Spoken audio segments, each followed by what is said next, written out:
Ne yudo thuolo mar golo pachgi kotenore kod bajet ma pacho ka mar komenda ma 2025 2026 nyim komiti mar bajet od bura mamalo manolimo kaunti ma Migori kaka pacho ganda. Thuolo ma bende en mano mokwongo e historia mar Kenya. Kamiti mar bajet mar bura malo dhi nyime kod kawo pacho ganda jo Kenya. Kawo tende kod bajet ma wiye mar piny Kenya mar komenda 2025 nyaka 2026. Bajet mar omenda trilion 4.2. Kamiti ne obedo kod twak kod oganda e kaunti ma Migori mar kawo pachi kawo tenre kod bajet ni.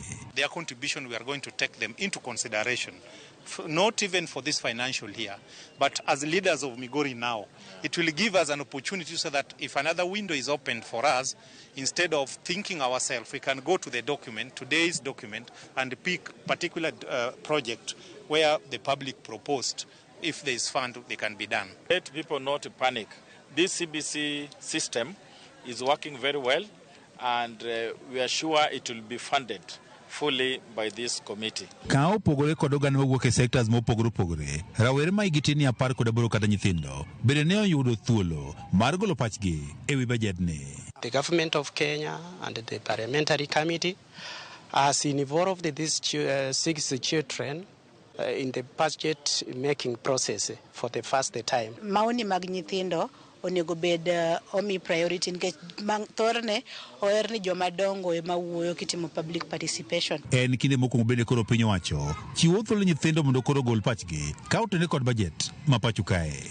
Mayo biro bang' mokwongo makatogo mag nyithindo e pacho kae kendo piny owacho tesre ni nyaka kawo pach nyithindo. If you look at the Children Act, there is a provision that children should be involved in decision making process in matters affecting them, and budget making process is one of the areas affecting the children. E kaunti ma Migori nyithindo 6 ne ochopo nyim kamiti mar bajet kendo ne ogolo pachgi kawo tende kod bajet ni. Ne waiko nyithindo 180 e skunde wa ma Migori kari. E nyithindo go bang'e noyier nyithindo 6 ariyo per level, primary, junior secondary school to gimanie secondary school. Apisa ma nyithindo e kaunti ma Migori Simon Orenge ne owacho ni moko kuom gigo ma nyithindo chwalo e nyim kamiti ni gin moting'o arita maggi, keto omenda mar somo kata bursaries, kaachiel kod pi maler kod mamoko. Issues to do with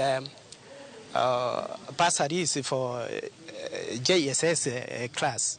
Security involves those safe places. Mane nyithindo gi omiyo pek ahinya ne en weche mag pi e Migori, weche mag nyithindo modak gi ng'ol mondo sirikal ochiw pesa mang'eny ne mondo ng'i ratiro mar nyithindo man gi ng'ol.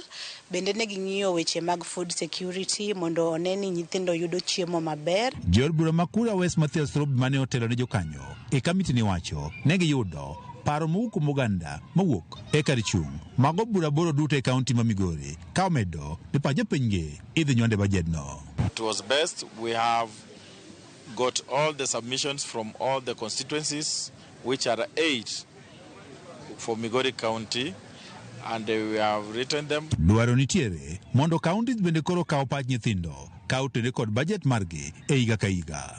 George Juma, Ramogi TV, Migori. Kawuok Migori wadhi Mombasa kaluwore gi ywaruok mag buche ma jogo mitudo kod ratich joma mine